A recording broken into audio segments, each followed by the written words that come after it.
kasih majelis hakim yang mulia. Bismillahirrahmanirrahim.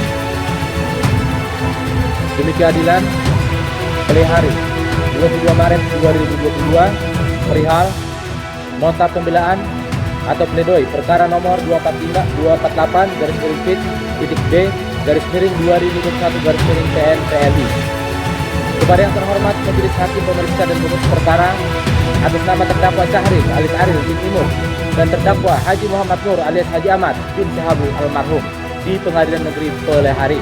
Dengan hormat, yang bertanda tangan di bawah ini ADP Jespandi Silaban Sarjana Hukum, ADP Dr. SW Silaban Sarjana Hukum, ADP Ahmad Ramdan Sarjana Hukum, ADP Freddy Yusuf Silaban Sarjana Hukum.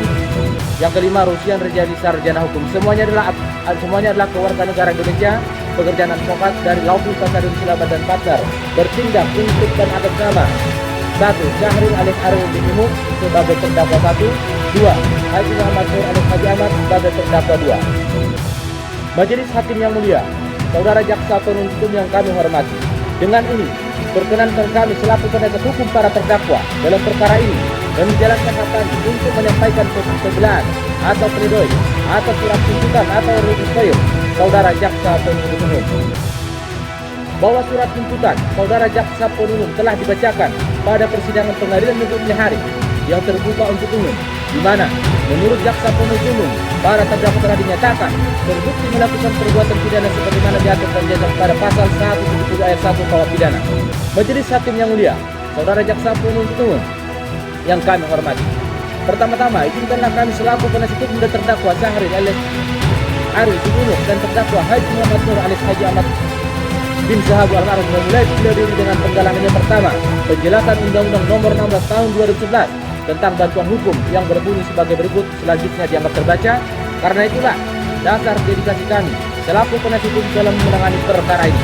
Majelis Hakim yang mulia, saudara jaksa penuntut umum kami hormati, setelah kami mengikuti mengetahui hasil dari persidangan, baik pemeriksaan saksi-saksi, barang bukti, dan pemeriksaan para terdakwa pada perkara ini kasus, kami selaku penasihat hukum dari para terdakwa wajib membukakan apa yang benar dan apa yang salah, apa yang masuk akal dan apa yang tidak masuk akal. Karena dengan demikianlah kebenaran baru dapat terungkap dalam persidangan yang terhormat dan yang mulia ini. Majelis Hakim yang mulia, saudara jaksa penuntut umum yang kami hormati, setelah mendengar dan mempelajari surat tuntutan dari jaksa penuntut umum, maka kami selaku penasihat hukum para terdakwa menyampaikan pembelaan dengan beberapa uraian dan bagian sebagai berikut. 1. Surat dakwaan jaksa penuntut umum selanjutnya jangan terbaca, bahwa sebelum menyampaikan pembelaan, terlebih dahulu kami untuk mencoba menjadi memahami kronologis serta mencari benang merah dari perkara ini, yaitu melihat dengan seksama duduk perkara ini dengan menempatkan kebenaran di atas segalanya demi terciptanya penegakan hukum yang adil berdasarkan ketuhanan yang Maha Esa. Berdasarkan fakta hukum dalam persidangan, pada prinsipnya kami selaku penasihat hukum para terdakwa dalam perkara ini dengan tegas menolak segala dakwaan dan surat tuntutan dari saudara jaksa penuntut umum sebagaimana dalil-dalil yang termuat dalam nota keberatan tanggal 27 Desember 2021 yang telah terbukti dan terungkap berdasarkan fakta hukum dalam persidangan. Antara yang kedua, fakta-fakta hukum dalam persidangan. A. Keterangan saksi-saksi dan tanggapan keterangan saksi. Saksi Halibi selanjutnya dianggap terbaca. Tanggapan terhadap pidana, hal ini sebenarnya dapat langsung ditindak oleh Hakim Ketua Sidang yang membuka perkara APO sebagaimana telah diatur dalam pasal 1 Undang-Undang Nomor 8 Tahun 1980 KUH pidana. C. Keterangan ahli dalam persidangan pada hari Selasa tanggal 2 Februari 2022 para terdakwa keberatan melalui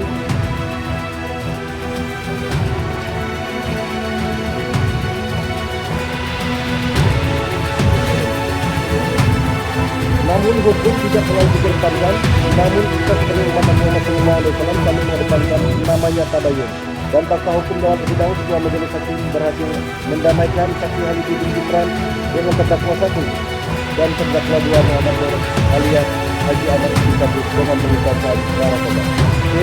Keterangan ahli dalam persidangan pada hari Selasa tanggal 2 Februari 2022 para terdakwa keberatan melalui penasihat hukum terdakwa atas dibacakannya berita acara pemeriksaan ahli atas nama Ahmad Rasani SMH mengingat keterangan saksi Halibi, saksi Nafisa, saksi Hamdani dan saksi Halimah Saidah berubah-ubah dan ada keterangan tidak dalam persidangan dan tidak sesuai dengan berita acara pemeriksaan di kepolisian, maka keterangan ahli haruslah dikesampingkan.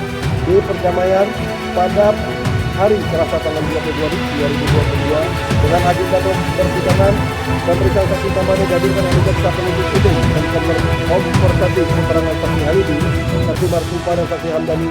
Dan setelah selesai para saksi konfrontasi, kemudian terjadilah kesepakatan perdamaian antara saksi Halidi bin Gibran dan terdakwa satu dan terdakwa dua. Yang langsung dipimpin oleh ketua majelis hakim dalam persidangan, yang mana pada para pihak dari pembahasan dan dari pemeriksaan perkara. Bukti surat para terdakwa yang terbaca. Saksi Adisat atas nama saksi Darlet Orina Satipa Esa, yang pada intinya tanggapan terhadap keterangan saksi oleh Orina Satipa: 1. Bahwa keterangan saksi dibenarkan oleh para terdakwa. 2. Bahwa benar yang menjadi korban ada terdakwa 1, yang mana saksi Halidi melakukan penganiayaan terhadap terdakwa 1 dengan cara setelah saksi Halidi melihat terdakwa 1 ada di dekatnya, saksi Halidi langsung mencabut parang senjata tajam jenis parang yang melukai tangan terdakwa 1 menjadi barang bukti dalam perkara, yang masih dalam kumpangnya menggunakan tangan kanannya, dan setelah parang tersebut dan kumpangnya langsung mengarahkan parang kepada terdakwa 1, yang kemudian terdakwa 1 melakukan pembelaan diri dengan cara menangkap parang milik saksi Halidi menggunakan tangan kiri, kemudian tangan kanan terdakwa 1 menggenggam tangan kanan saksi Halidi yang memegang ganggang parang, dan kemudian tangan kiri saksi Halidi memegang bagian sisi parang dekat gagang parang. Pada saat adegan tersebut telah disimulasikan di muka persidangan, dan pada saat terdakwa menahan atau memegang parang saksi Halidi tersebut, terdakwa 1 lalu berteriak dengan teriakan "Paman Haji ini ditumpas oleh Halidi." Setelah teriakan terdakwa 1 tersebut, kemudian terdakwa dengan datang mengambil dan mengarahnya, yakni dengan menyuruh saksi Halidi beristighfar, yang kemudian atas suruhan terdakwa 2 tersebut, saksi Halidi mengucapkan "La ilaha illallah, la ilaha illallah, wakbar, Allahu akbar, Allahu. Barulah terdakwa 1 dengan saksi Halidi sama-sama melepaskan, yang kemudian saksi Halidi memasukkan parang milik belakang kumpangnya.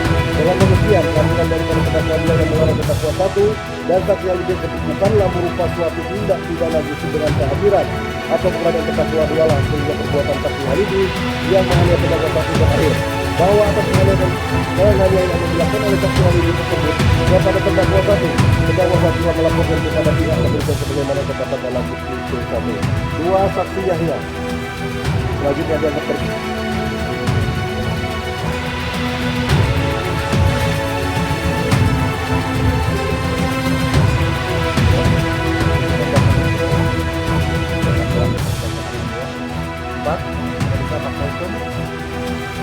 Majelis Hakim terhormat saudara jaksa penuntut umum, saudara jaksa penuntut umum berkenan memeriksa semua surat dan keterangan para saksi, surat bahwa surat dan keterangan para saksi terhadap terdakwa pasal 40 bersifat bentuk 1.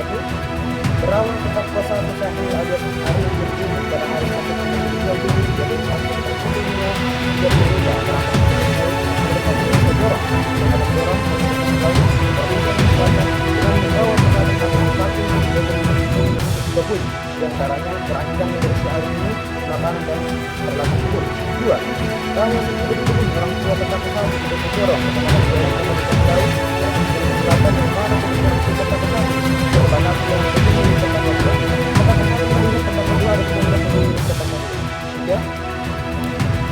Bahwa terdakwa 2 berhari pada tanggal 2 Juni 2002 habis dari sini berangkat dari orang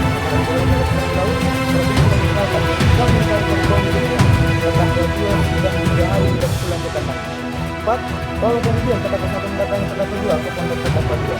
5. Bahwa setelah terdakwa 1 sampai di pondok terdakwa 2, terdakwa 1 meminta kepada terdakwa 2 untuk ditemani menemui saksi Halidi di gedung saksi Halidi. 6. Bahwa kemudian terdakwa 2 bertanya kepada terdakwa 1 kenapa menemui saksi Halidi. Kemudian terdakwa 1 menjawab, terdakwa ingin bertanya terdakwa ingin bertanya kenapa orang tua terdakwa 1 yang bernama hidup tentang terdakwa selatan. Bahwa kemudian terdakwa 2 menolak, bahwa terdakwa 2 menolak kenapa diulangi, namun terdakwa 1 menyampaikan kalau yang baik pastilah Allah menolak. 8. Bahwa kemudian terdakwa 2 mau menemani terdakwa 1 yang mana terdakwa 1 di terdakwa 2 berangkat menuju ke saksi Halidi menggunakan sepeda motor dari kota ini milik terdakwa 2 dengan jarak menuju ke saksi Halidi dengan terdakwa 2. apakah sampai dari tertulis sosial ini? Sepeda motor diparkirkan di dekat jalan menuju bersaksi. Karena jalan pada waktu itu di sana pendekat dan terdakwa satu liter berjalan dari kaki menuju bahwa kemudian kebutuhan hanya duduk di pemerintahan politik yang terdakwa satu mencari bahwa kemudian terdakwa satu mencari sosialisi ke arah pelaku sosialisi dan terdakwa dua tidak duduk di pondok politik. 12. Bahwa kemudian setelah terdakwa satu mencari ke arah pondok sosialisi, terdakwa membiasakan dengan menderas karet dengan jarak 7 meter, kemudian sosialisi melihat terdakwa satu dan terlihat agak kaget. 13. Bahwa kemudian setelah sosialisi kaget melihat terdakwa satu ada di depannya, langsung sosialisi mencabut parang dari depannya yang terikat di pinggir sosialisi menggunakan tangan kanan dan kemudian mengejar terdakwa satu dan kemudian terdakwa satu langsung dengan spontan membaringkan diri menangkap tangan kanan sosialisi yang memegang gagang parang menggunakan tangan kanan, kemudian tangan kiri terdakwa satu dan sosialisi sama-sama memegang di atas kiri parang atau gagang parang dan kemudian terjadi perebutan parang antara satu dan terdakwa satu. 14. Bahwa kemudian terdakwa dua yang sedang duduk di pondok sosialisi mendengar teriakan terdakwa satu Paman Haji ini lintas Haji. Kemudian terdakwa dua yang sedang duduk di pondok sosialisi langsung berlari betul menuju suara teriakan terdakwa satu yang berjarak sekitar 1 meter dan melihat terdakwa satu dengan sosialisi berisikan senjata dan jenis parang. 15. Bahwa kemudian terdakwa dua langsung menangkap tangan kiri terdakwa satu menggunakan tangan kanan dan menangkap tangan kanan sosialisi menggunakan tangan kiri. Hal ini sesuai yang dikatakan terdakwa dua di muka persidangan. 16. Bahwa kemudian terdakwa dua berkata lepaskan parangnya, kemudian sosialisi berkata tidak. Kemudian terdakwa dua berkata bahwa beristighfar. Kemudian sosialisi mengucapkan la ilaha illallah la ilaha illallah Allahu akbar Allahu akbar dan ampun. Barulah terdakwa satu dengan sosialisi dan terdakwa dua sama-sama lepaskan. Kemudian sosialisi memasukkan parang miliknya ke Jepang. 17. Bahwa kemudian terdakwa satu dan terdakwa dua pun melakukan media dan kemudian terdakwa satu menyampaikan kepada terdakwa dua belum mendapat putih di tangan sebelah kiri. Baru kemudian terdakwa satu dan terdakwa dua pulang ke rumahnya. 18. Bahwa kemudian minta di tangan kiri terdakwa satu lagi mencari parang milik sosialisi. Kemudian terdakwa satu minta bantuan kepada saksi Charles Olivia satu biasa berperan sebagai pengacara untuk mencari dan dan bahwa kemudian saksi memotong luka di tangan kiri terdakwa baik bersurat ke-8 oleh saksi. 20. Bahwa setelah saksi Charles menangkap dan pada saat terdakwa menahan atau memegang parang saksi Halidi tersebut terdakwa satu lalu berteriak dengan teriakan Paman Haji ulun menimpas Halidi. Setelah teriakan terdakwa satu tersebut kemudian terdakwa dua datang menghampiri dan melerainya, yakni kemudian menyuruh saksi Halidi beristighfar, yang kemudian atas dua terdakwa dua tersebut saksi Halidi mengucapkan la ilaha illallah la ilaha illallah la ilaha illallah Allahu akbar, aku minta maaf. Barulah terdakwa satu dengan saksi Halidi dan terdakwa dua sama-sama melepaskan, yang kemudian saksi Halidi memasukkan parang miliknya ke ngumpangnya. Dengan demikian kehadiran daripada terdakwa dua yang melerai terdakwa satu dan saksi Halidi tersebut bukanlah merupakan suatu tindak pidana, justru dengan kehadiran atau keberadaan terdakwa dua lah sehingga perbuatan saksi Halidi yang menganiaya terdakwa satu berakhir. Bahwa atas penganiayaan yang dilakukan oleh saksi Halidi tersebut kepada terdakwa satu telah melaporkannya kepada pihak kepolisian sebagaimana terdapat dalam bukti ke-1. Dengan demikian unsur secara terang-terangan dan dengan tenaga bersama tidak terbukti. 3. Unsur menggunakan kekerasan terhadap orang. Bahwa dengan tidak dipenuhinya salah satu unsur dalam dakwaan alternatif pertama di atas, maka unsur selanjutnya tidak terbukti sebagaimana ajaran hukum pidana pada prinsipnya menyatakan bahwa menurut ajaran prinsip hukum pidana adalah apabila salah satu unsur dari pasal dakwaan tidak terbukti, maka seluruh unsur pasal dakwaan tersebut harus dianggap tidak terbukti. Bahwa dalam perkara ini perlu juga kami uraikan agar lebih terang dan jelas siapa sebenarnya yang menjadi korban dalam perkara Abo. Bahwa yang dilarang dalam pasal ini adalah melakukan kekerasan, sedangkan apa yang dimaksud dengan kekerasan terhadap pasal 89 KUH pidana.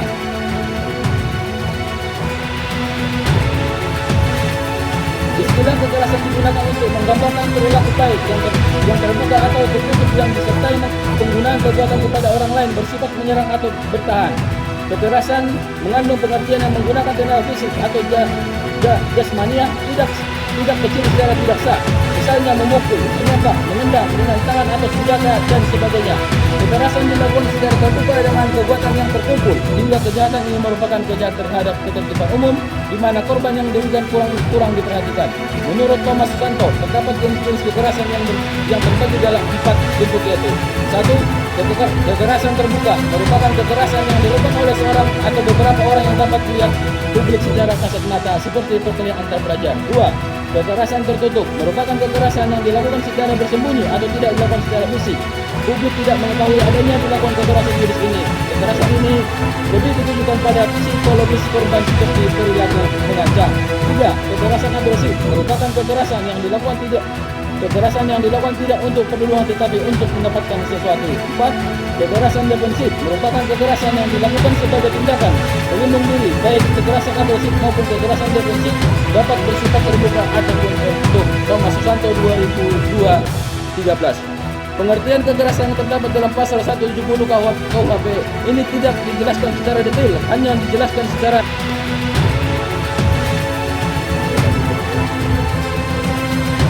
A. Tentang daya paksa atau overback. Daya paksa dalam Kitab Undang-Undang Hukum Pidana terdapat dalam pasal 48 KUHP pidana yang berbunyi, orang yang melakukan tindak pidana karena pengaruh daya paksa tidak dapat dipidana. Ruang lingkup berlakunya overback atau R. Sugandi SH dalam bukunya yang berjudul Kitab Undang-Undang Hukum Pidana berikut penjelasannya mengatakan bahwa kalimat karena pengaruh daya paksa harus diartikan baik pengaruh daya paksa batin maupun lahir atau rohani maupun jasmani. Daya paksa yang tidak dapat dilawan adalah kekuatan yang lebih besar, yakni kekuasaan yang ada pada umumnya tidak mungkin dapat ditentang. Mengenai kekuasaan ini dapat dibedakan dalam 3 macam seperti di bawah ini. 1. Yang bersifat mutlak. R. Sugandi sarjana hukum menjelaskan, dalam hal ini orang tidak dapat berbuat lain, dia mengalami sesuatu yang sama sekali tidak dapat dielakkan. Misalnya, seseorang dipegang oleh seorang lainnya yang lebih kuat, kemudian dilemparkannya ke jendela kaca sehingga kacanya pecah dan mengakibatkan kejahatan merusak barang orang lain. Dalam peristiwa semacam ini, dengan mudah dapat dimengerti bahwa orang yang tenaganya lebih itu tidak dapat dihukum, karena segala sesuatu yang dilakukan ialah orang yang lebih kuat.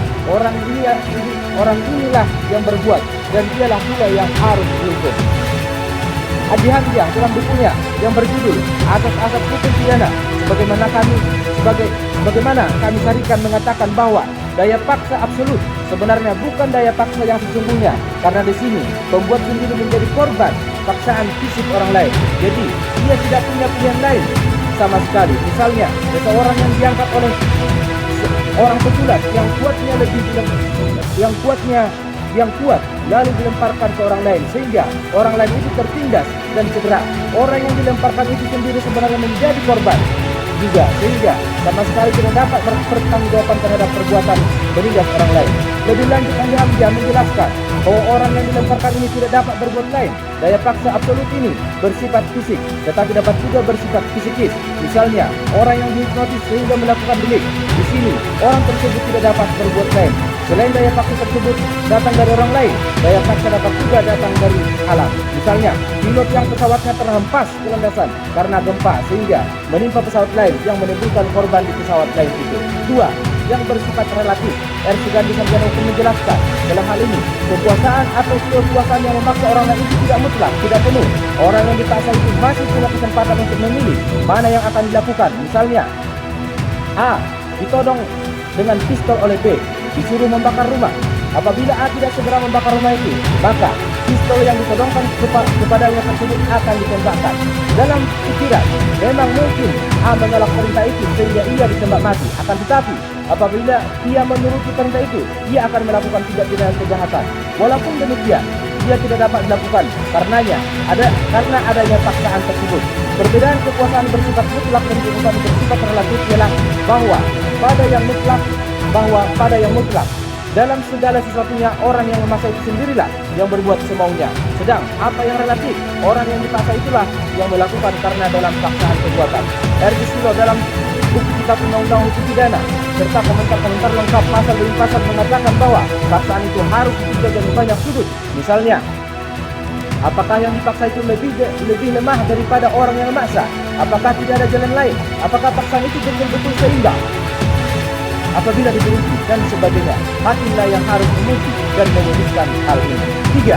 Yang merupakan suatu keadaan darurat. R. Sugandi Sarjana Hukum menjelaskan, bedanya dengan kekuasaan yang bersifat relatif ialah bahwa pada keadaan darurat ini orang yang terpaksa itu sendirilah yang memilih peristiwa pidana mana yang akan dilakukan, sedangkan pada kekuasaan yang bersifat relatif orang itu tidak memilih. Dalam hal ini kekuasaan yang bersifat relatif orang yang mengambil prakarsa ialah orang yang memaksa.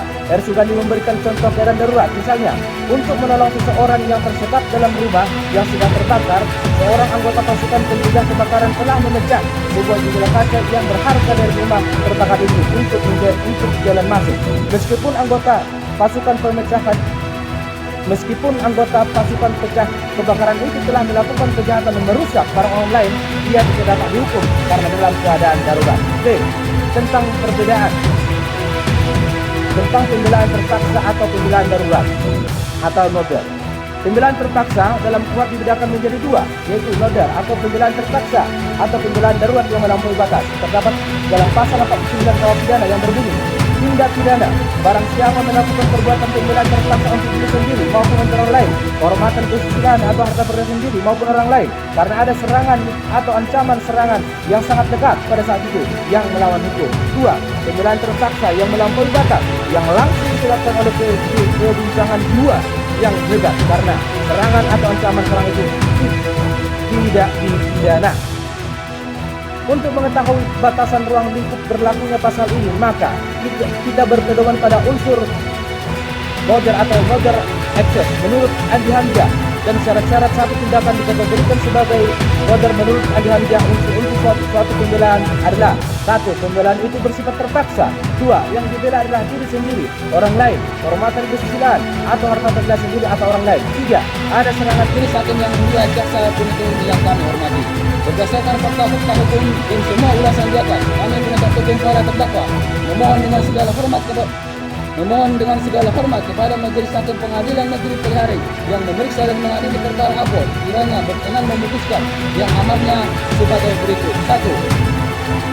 Menyatakan nota pembelaan atau pledoi dari penasihat hukum Syahril alias Ariel bin Umuk dan Haji Muhammad Nur alias Haji Ahmad bin Sahabu almarhum atau para terdakwa dapat diterima.